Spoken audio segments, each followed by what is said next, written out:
Salut les amis, salut les beaux gosses, salut les belles gosses. Putain, j'ai envie de dire ça ce matin, je suis content. Ok, bon, bah bienvenue dans cette vidéo. On est sur un cours miracle, comme d'hab. Comme toujours, dans trois mouvements. Premier temps de recentrage, parce que là je me sens un peu excité, donc ça va pas faire de mal. Deuxième temps qui va être axé sur la lecture commentée de ce bouquino. Et troisième temps, ce sera fini. Et on pourra expérimenter les joies qu'on a sélectionnées pendant cette lecture pour les goûter tout au long de la journée. Donc, je nous invite... Ah non. Aujourd'hui, nous sommes sur le chapitre 2, séparation et expiation. Leçon numéro 3, l'autel de Dieu. Ok. Donc, je nous invite à trouver une position confortable dans laquelle on se sent digne, bien, droit.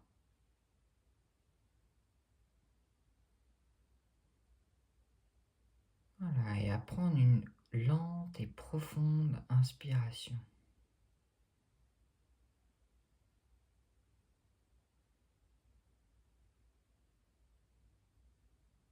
Et en expirant, en inspirant, je peux observer les mouvements de mon ventre, les mouvements de mon corps quand j'inspire et quand j'expire.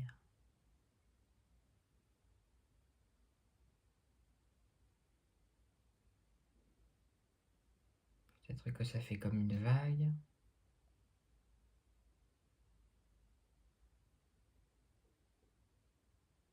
Peut-être que les mouvements de mon ventre, de ma cage thoracique me font plus toucher mon t-shirt, mes vêtements.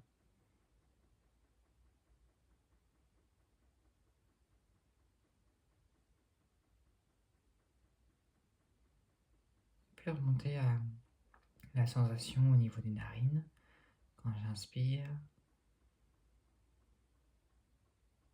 quand j'expire. Et voir vraiment ces propositions comme des jeux pour être de plus en plus présent, conscient de ce qui se passe ici et maintenant.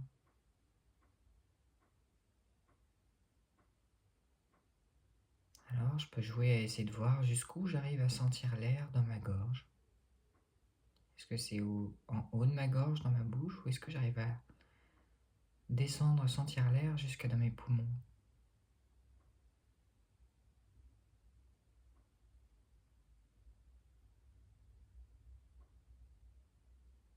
J'inspire, je sais que j'inspire.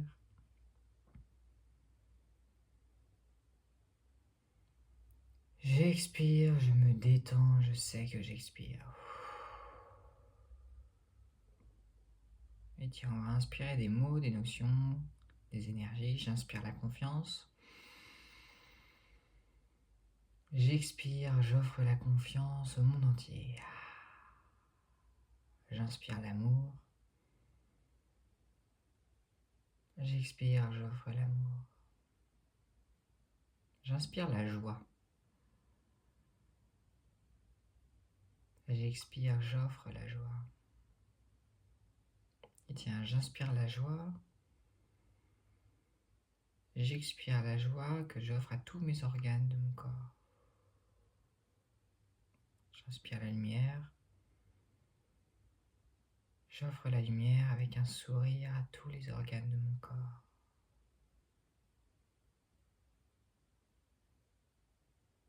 Je peux en profiter pour saluer mes intestins, leur dire que je les aime.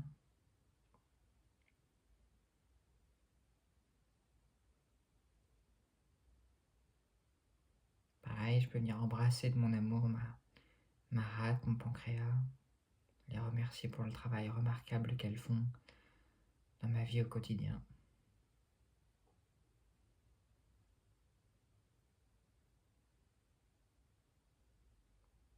J'inspire, je sais que j'inspire. J'expire, je remercie mon estomac.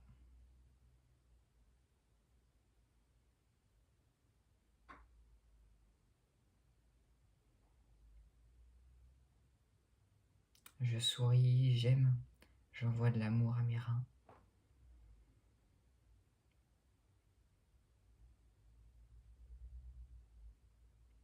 On vit littéralement un moment sacré, quoi. Un moment de reconnaissance à toutes ces parties de nous, ces organes là, qui nous permettent réellement de vivre, quoi.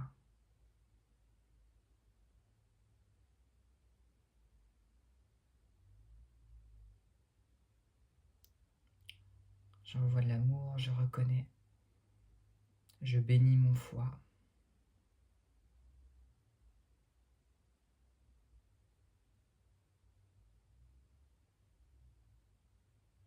Mes poumons. Merci mes poumons.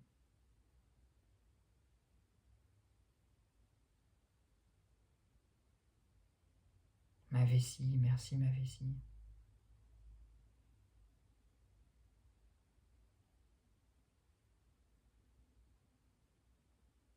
Et enfin mon cœur.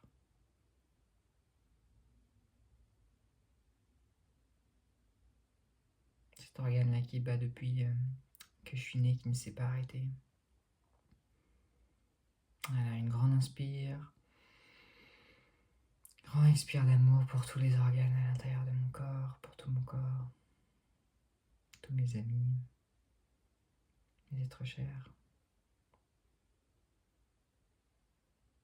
Voilà, je me sens plein de gratitude, de chance envers ces organes, envers ce corps, envers les personnes qui m'entourent, la maison qui m'abrite. Merci. Merci, merci, merci.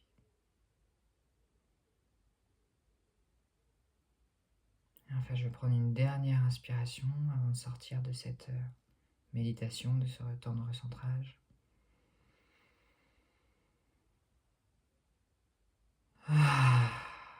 Et je vais pouvoir revenir ici, peut-être bouger les doigts, les pieds, les mains. Cool. Alors, donc comme d'habitude, dans ce temps, je ne vous invite pas à comprendre avec le mental, puisque ce qui est partagé, on le sait déjà, puisqu'on est déjà tous en unité, la pleine connaissance. Je nous invite plutôt, comme d'hab, à les goûter.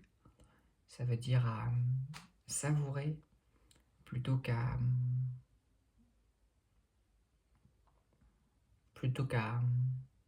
j'allais dire à reconnaître, mais reconnaître c'est cool aussi. Ouais, je vous invite à, ouais, comme si c'était une musique qu'on découvrait, quoi, et de sentir ça, et de surtout pas croire ce qui est partagé, mais vraiment de voir les idées qui clignotent le plus pour pouvoir les expérimenter dans la vie. Et si effectivement une idée procure de la joie en l'expérimentant, sûrement qu'elle est juste, qu'elle est bonne. Et si au contraire c'est l'inverse, une idée elle n'est pas comestible, pas agréable au quotidien, je nous invite à la lâcher. Vraiment, je nous invite à nous faire confiance. C'est nous qui savons, un peu comme quand on a faim, on arrive à sentir quel aliment il nous faut pour vraiment nous nourrir. Et en tout cas, j'espère que cette lecture, et je le souhaite vraiment du fond du cœur, nous nourrira aujourd'hui et nous fera du bien, et nous fera vivre une super journée. Amen. Youhou! Alors, l'autel de Dieu. L'expiation ne peut être acceptée en toi qu'en libérant la lumière intérieure. Donc l'expiation, ça fait plusieurs jours qu'on en parle. C'est le truc à chaque fois j'oublie, j'ai du mal à définir, mais tel que je la comprends, et je vous invite à faire vos propres recherches, c'est l'idée de reconnaître ce qui est véritablement, et donc de nous libérer de ces perceptions erronées de la réalité qui nous font croire qu'il y a des trucs qui sont graves et qu'on peut manquer d'amour ou ne pas être digne ou quoi que ce soit, quoi. C'est vraiment dans mon interprétation la libération des conceptions erronées du réel. Depuis la séparation, donc c'est ce qu'on a vu hier, c'est le fait qu'on se coupe de notre source, qu'on choisit ouais, faire une expérience d'autonomie en fait. Depuis la séparation, les défenses ont été utilisées presque uniquement pour défendre contre l'expiation et ainsi maintenir la séparation. C'est-à-dire qu'on a tellement eu peur de ce qu'on a fait en choisissant de faire cette expérience de se couper de la source, alors qu'en réalité, et c'est ce que répète le livre tout le temps, en fait, on ne peut pas en fait faire ça. On n'a pas le pouvoir. Donc c'est pour ça que tout va bien. Le fait de se défendre contre l'expiation, c'est de continuer de résister. Un peu comme si il y a je sais pas, on a carotte un truc dans le frigo, tu vois, de nos parents, on s'en veut, et en fait, juste nos parents sont en mode, non mais c'est bien de manger, tu vois. Et là, nous, on se défend de non, j'ai rien volé, ou on veut planquer notre truc, alors qu'en fait, juste si on fait, eh mais voilà, j'ai pris ce truc dans le frigo, tout le monde est content, quoi. Donc voilà, c'est le fait de lâcher, le fait de lutter pour la séparation, de me faire croire que je suis moi, que je suis Jules, séparé de toi, qui m'écoute, séparé de tout le reste, quoi. Là, c'est de revenir à, ok, peut-être qu'en fait, il y a un autre truc que j'ignore, quoi. En général, cela est vu comme un besoin de protéger le corps. Les nombreux fantasmes corporels auxquels se livrent les esprits viennent de la croyance distordue que le corps peut être utilisé comme moyen d'atteindre l'expiation. Autrement dit, on croit, on a l'impression que c'est à travers le corps qu'on va se libérer, qu'on va retourner à cet état d'unité, alors que dans certaines manières, bon moi je suis personne pour dire ça, hein, mais dans mon expérience, dans cette certaine manière, c'est vrai que le corps ça peut être formidable, mais là on nous invite juste à voir, à revenir avant même que le corps existe, ce moment où en fait c'est l'esprit éternel qui existe, pour se rendre compte que c'est ici que ça se passe, et c'est ici que la, que la décision se passe. Vous voyez, c'est un peu comme quand je vis un stress, c'est le gros stress, tu vois, genre je suis sur un montage de film, j'ai peur, tu vois. Au lieu de se dire non mais en fait ce stress il est dans mon cœur, il est dans mon esprit, de prendre un temps de pause, de présence, de demander de l'aide, de ok, aidez-moi en fait, parce que là juste j'ai peur, on va sur la nourriture, un peu de boulimie, ce qui est très bien, hein, parce que ça composte hyper bien, ça nous fait revenir dans le corps, donc c'est super quoi. Mais là c'est vraiment cette invitation à revenir à la source de l'endroit où ça bug quoi, et, euh, et de pouvoir le guérir pour ensuite en être libre. Parce que quand on a mis de la présence à un stress, quand on a mis des mots dessus, quand on s'est fait, que quelqu'un nous a écouté, ça va mieux. Et on mange plus après par boulimie, mais on mange juste par plaisir, quoi. D'entretenir ce corps, justement.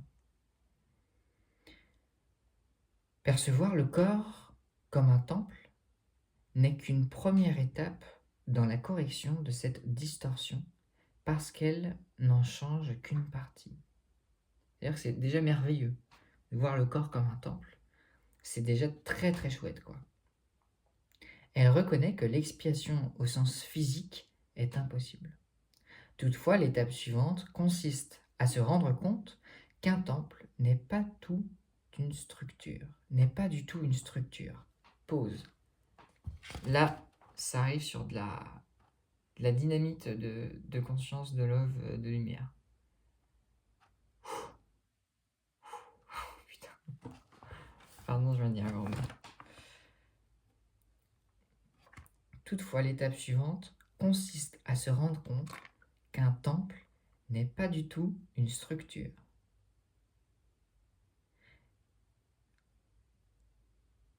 Sa véritable sainteté réside dans l'autel à l'intérieur autour duquel la structure est bâtie. L'importance accordée aux belles structures est un signe de la peur de l'expiation et l'indésir d'atteindre l'autel même. L'œil physique ne peut pas voir la réelle beauté du temple. Par contre, la vue spirituelle ne peut pas du tout voir la structure parce que cette vision est parfaite. Toutefois, elle peut voir l'autel d'une manière parfaitement claire.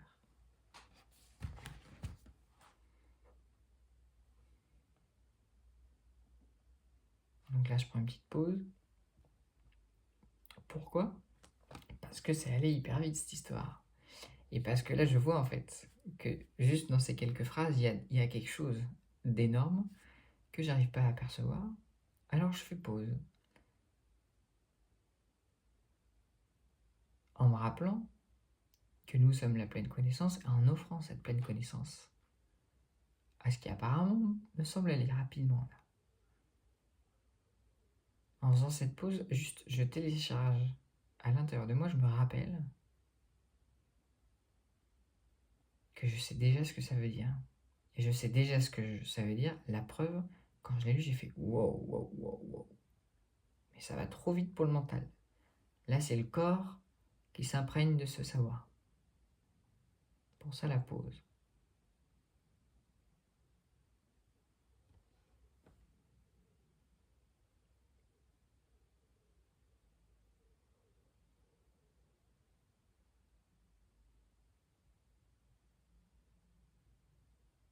Donc là, moi, ce que j'entends, c'est vraiment l'idée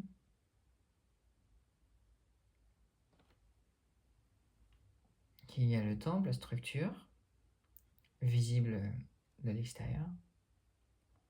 Et il y a ce qu'on appelle l'autel, l'esprit, qui est invisible pour les yeux du corps.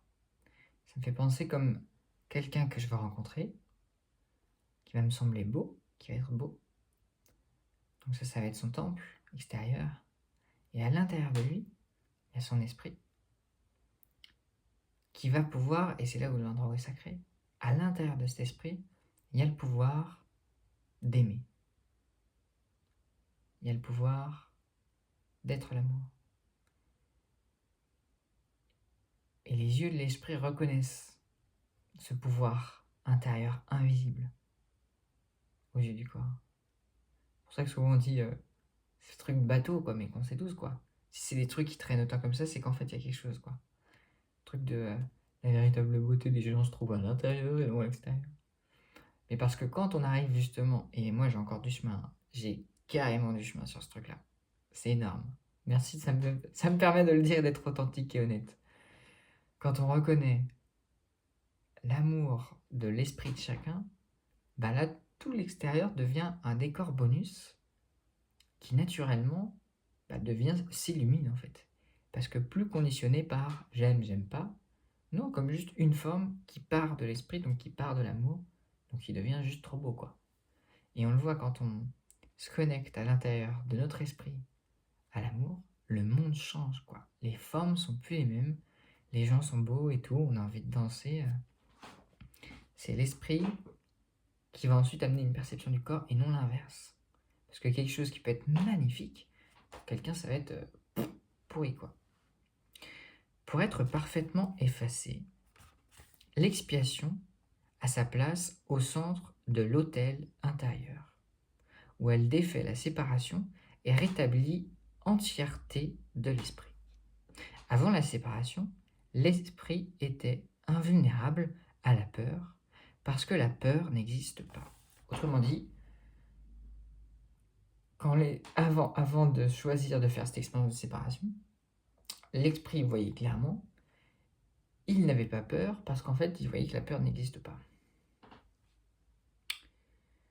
La séparation et la peur sont toutes deux des malcréations qui doivent être défaites pour la restauration du temple et pour l'ouverture de l'autel afin de recevoir l'expiation. Autrement dit, la peur, la séparation ne sont que des étiquettes que j'ai collées sur le réel, donc qui ne sont pas la réalité, des étiquettes que j'ai collées sur le réel et qui seront défaites au moment où je voudrais bien me dire ok, je veux bien que ça s'enlève et que le truc ça sera enlevé. Cela guérit la séparation en plaçant en toi la seule défense efficace contre toute pensée de séparation, te rendant parfaitement invulnérable.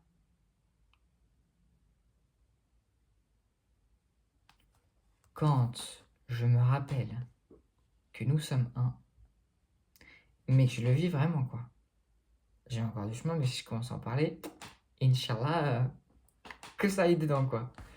Mais quand on fait cette expérience, juste là, on peut jouer intellectuellement, quoi. Imaginez, ok, j'imagine que tout est moi. Bah, en fait, là, j'ai plus peur de rien, quoi. Je me sens invulnérable parce que jamais ça me viendra à mon esprit de d'avoir peur de ma main, parce que ma main, en fait, elle est moi, et je sais que ma main va pas m'attaquer tout seul, quoi. En fait, ma main, comme elle fait partie de moi, bah, en fait, j'en ai pas peur. Et quand on réalise justement ce truc de tout fait partie de nous, bah, en fait, ça fait plus peur, quoi. Vous voyez pourquoi?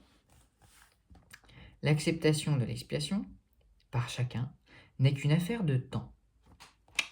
Autrement dit, pas le choix à un moment de se rappeler la merveille de qui nous sommes, quoi.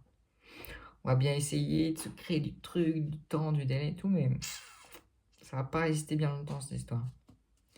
Cela peut paraître contredire la libre volonté, parce que la décision finale est inévitable, mais il n'en est rien. Ça signifie qu'on pourrait se dire, oh ouais, mais en fait, si au bout du truc, c'est ça la réponse, bah moi, en tant qu'être purement libre, bah en fait, on me donne pas vraiment le choix. Et là, on nous dit, en fait, il n'en est rien. Donc je ne sais pas pourquoi, mais j'ai envie de faire confiance.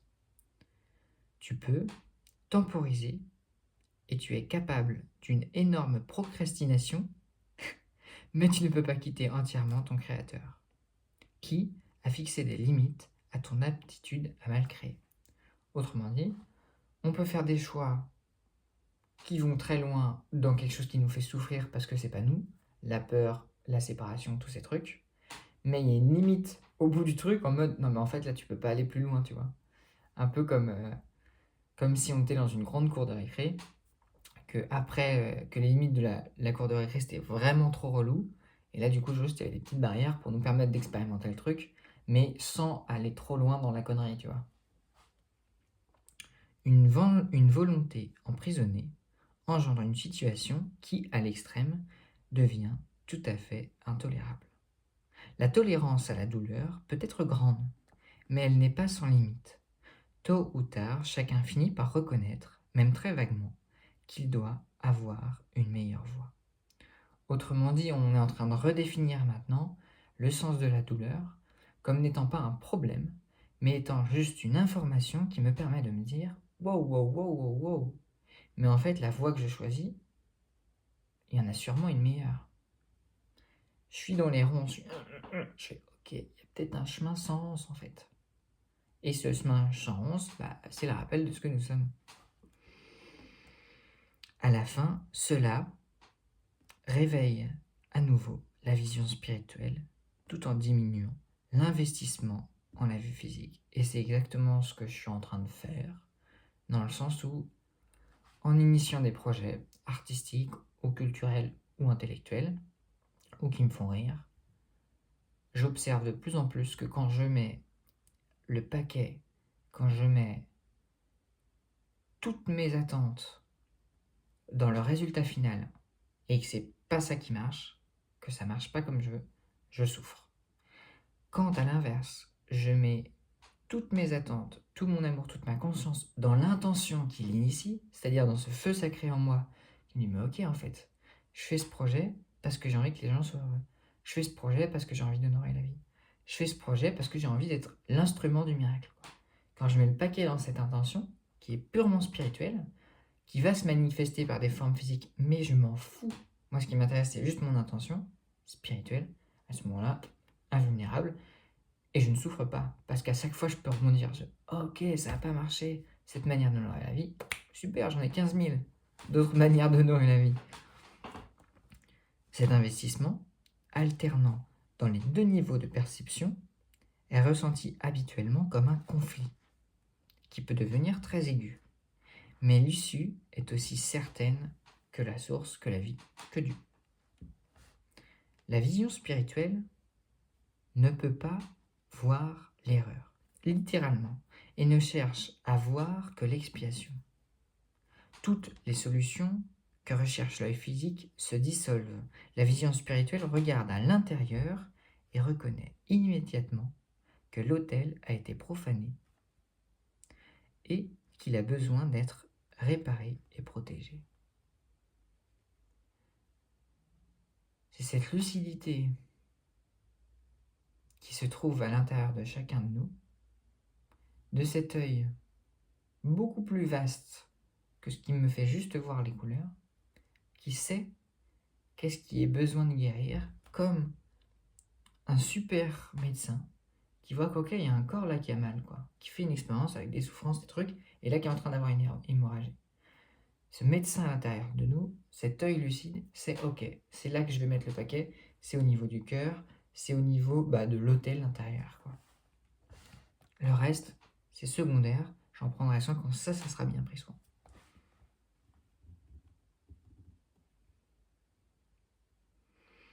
Parfaitement conscient de la défense juste, elle passe outre toutes les autres regards passés, l'erreur vers la réalité. À cause de la force de sa vision, elle met l'esprit à son service. Cela rétablit le pouvoir de l'esprit et le rend plus en plus incapable de tolérer le retard, car il se rend compte que celui-ci ne fait qu'ajouter une douleur inutile. Cette partie de nous qui réalise notre réalité ultime, j'ai envie de dire, qui voit que on vit des expériences pas du tout pleinement satisfaisantes quotidiennement parce qu'on ne se rappelle pas de ce que nous sommes vraiment, elle nous tolère de moins en moins le fait qu'on se fasse souffrir inutilement en allant dans la voie des ronces alors qu'il y a la voie des roses qui sentent bon et qui est dégagée juste à côté. Elle fait mais c'est mort, on arrête d'aller par là, on va par là maintenant, quoi. Et ça c'est le médecin en nous qui sait. Qui sait parce qu'en fait elle s'est ouverte à la possibilité, il n'y a pas que les ronces en fait, il y a ce chemin vaste avec plein de roses en fait.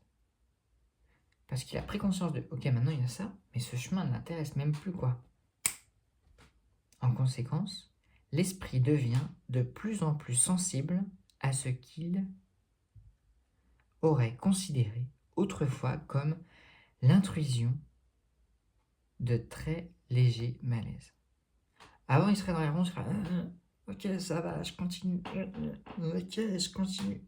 Et il fait oh, mais elle est pourrie cette voix. Moi, je vais par là. Les enfants de la vie ont droit au parfait bien-être qui proviennent d'une confiance parfaite. Les enfants de la vie ont le droit au parfait bien-être qui provient d'une confiance parfaite. Et juste petite résonance, petit témoignage, je reviens de 3 jours en enfer, c'est vraiment une façon de parler, juste un enfer intérieur. Pourquoi ? Parce qu'en fait, mon niveau de confiance en moi, il était ras les pâquerettes, quoi. Mais grave. Pourquoi ? Parce que je me suis pris au jeu d'un projet et de me faire croire que ce projet était important, que la forme finale était importante, alors qu'en fait, c'était juste ce qu'il y avait avant dans mon cœur qui est important et que je peux derrière. Mais ce projet a été super, pourquoi ? Parce qu'à travers la souffrance qu'il a engendrée en moi, il m'a permis de me rendre compte quoi ? Que j'avais des perceptions qui étaient liées soit au public qui allait recevoir mes œuvres ou à quoi que ce soit, qui étaient erronées. Donc cette souffrance, ça a été ses orties, ce projet, ça a été ses orties, ils font waouh, waouh, waouh. Mais en fait, là, il y a une autre voie à choisir. Viens, mon pote, on va demander de l'entraide et on va transformer ton regard sur les choses, sur le public, sur quoi que ce soit, sur la manière de faire, d'approcher et tout. Parallèlement à ça, petite entraide avec un pote incroyable, Antoine, je salue au passage, qui me dit bah voilà, mec, en fait, juste. Enfin, bref, il m'a proposé des pistes pour refaire venir mon niveau de confiance en moi. Mais vraiment ce truc-là, quoi. Ce truc de la confiance qui est basique de chez basique. Ok. J'ai complètement perdu la page. Pas la page, mais l'endroit.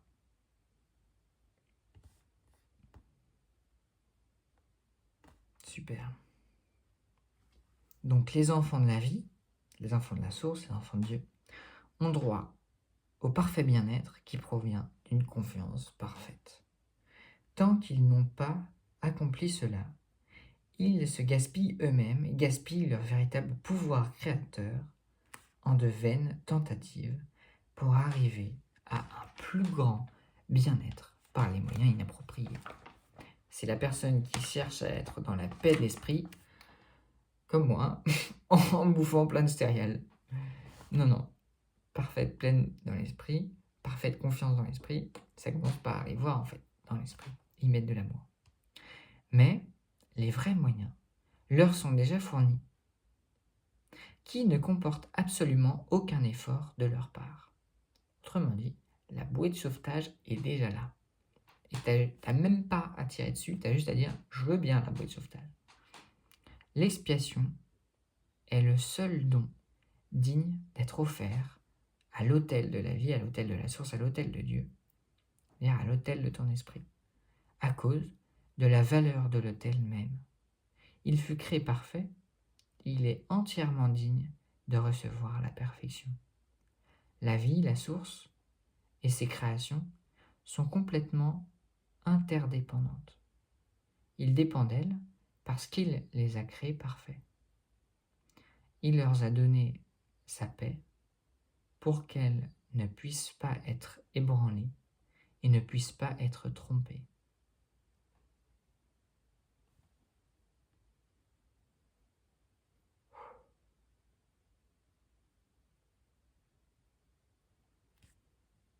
Amen.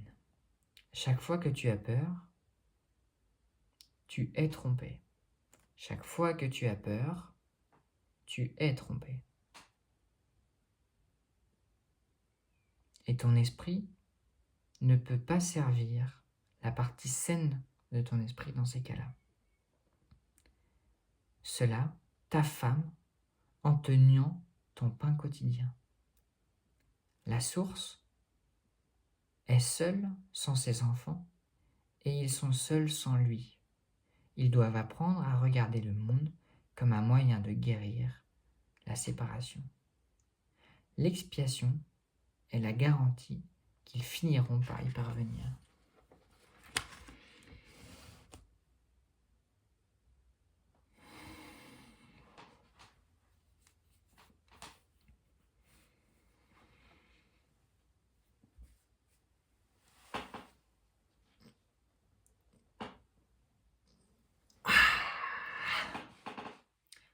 Bon, pour être franc, sur les dernières lignes, j'ai rien compris, donc pareil, j'offre cette non-compréhension à la pleine compréhension que nous sommes quand nous nous tenons la main. Et maintenant, ça me fait sourire. Que cette compréhension coule sur nous, sur moi, comme des petites pluies de lumière qui font sourire, quoi. Je vous souhaite une magnifique journée, une belle semaine, et puis à tout bientôt pour la prochaine vidéo. Ciao, ciao!